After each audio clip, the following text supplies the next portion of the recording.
Le service études économiques et prospectives de Chambre d'agriculture France a réalisé un diagnostic économique sur l'élevage.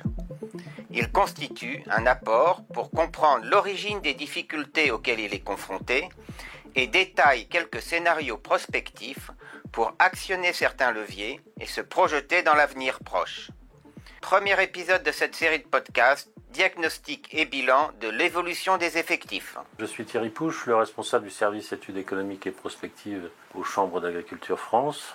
Nous avons dans l'équipe réalisé une étude sur regard d'avenir sur l'élevage, étant donné la situation préoccupante des filières animales. Nous avons réalisé ça à plusieurs mains et nous en livrons aujourd'hui les résultats. Alors aujourd'hui, nous allons aborder la question des effectifs d'éleveurs et la question de l'évolution des cheptels d'animaux.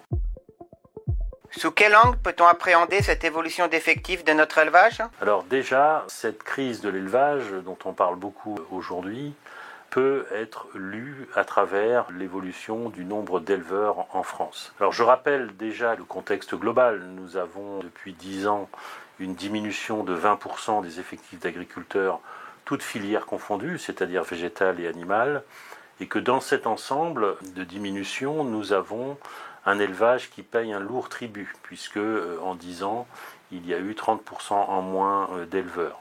Et c'est particulièrement significatif en filière bovine, puisque les effectifs d'éleveurs laitiers ont diminué de 27%, les effectifs d'éleveurs de bovins viande ont diminué de 23%, et pour ce qui est des bovins mixtes, c'est-à-dire lait et viande, la baisse est de moins 41% en une décennie. Ensuite, pour les granivores, volailles et porcs, le recul est de 36% et je terminerai par les ovins caprins où là la baisse est également de 36%. Donc cette crise de l'élevage, déjà, elle est perceptible à travers l'évolution des effectifs d'agriculteurs orientés élevage. Mais il faut ajouter un point important, c'est que dans cette diminution des effectifs d'éleveurs, il faut ajouter la perte d'emplois qui sont liées à ces activités d'élevage sur le territoire, puisque en l'espace de 10 ans, il y a eu un recul de 80 000 emplois à temps plein sur ces filières d'élevage. Ça, c'est le premier point. Le deuxième point, c'est l'évolution des cheptels, c'est-à-dire du nombre d'animaux. On a un recul significatif depuis 2017 en vaches allaitantes et en vaches laitières, puisqu'on est pour les vaches allaitantes sur une diminution de moins 2 à moins 3% par an, et de moins 2% par an pour les vaches laitières. Alors sur les bovins, ce n'est pas une particularité française. Il y a aussi en Allemagne, mais également aux Pays-Bas, pour ne prendre que ces deux exemples, des diminutions de cheptels. Sur les élevages porcins, en 20 ans, on a eu une diminution de moins 21% des effectifs d'animaux, c'est-à-dire à peu près des baisses de truies de moins 2,2% par an. Ce qui fait qu'on est passé de 15 à 12 millions de têtes, ce qui est quand même une diminution importante.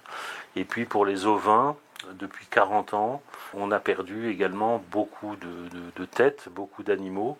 En 1980, il y avait 10 millions de têtes d'ovins et en 2022, il y en a moins de 5 millions. Donc c'est une baisse là également significative. Quel impact et quels enjeux à venir cette situation tendancielle pourrait-elle avoir sur notre économie et notre agriculture ? Alors ces deux dimensions d'effectifs, hommes et femmes et animaux, posent deux types de questions. La première, c'est les volumes de production qui sont disponibles. C'est un sujet qui sera traité dans le podcast suivant. Mais il y a une deuxième dimension importante, c'est le renouvellement de ces générations d'éleveurs qui nécessite une vaste réflexion et une vaste programmation pour essayer de rendre le métier d'éleveur attractif dans les années à venir, sachant qu'il faut prendre en compte un certain nombre de variables, économiques bien sûr, mais aussi toutes les mutations sociologiques qui parfois sont à l'origine de détournements de jeunes de cette profession. Point suivant, donc, ce sera sur la production, puisque ces volumes disponibles qui sont en diminution posent un certain nombre de problèmes en matière d'approvisionnement en viande et en lait du territoire national. Merci. Une étude complète intitulée « Regard d'avenir sur l'élevage en France » est consultable et téléchargeable sur le site internet Chambre d'agriculture, chambre au pluriel, -agriculture.fr dans la rubrique Publications.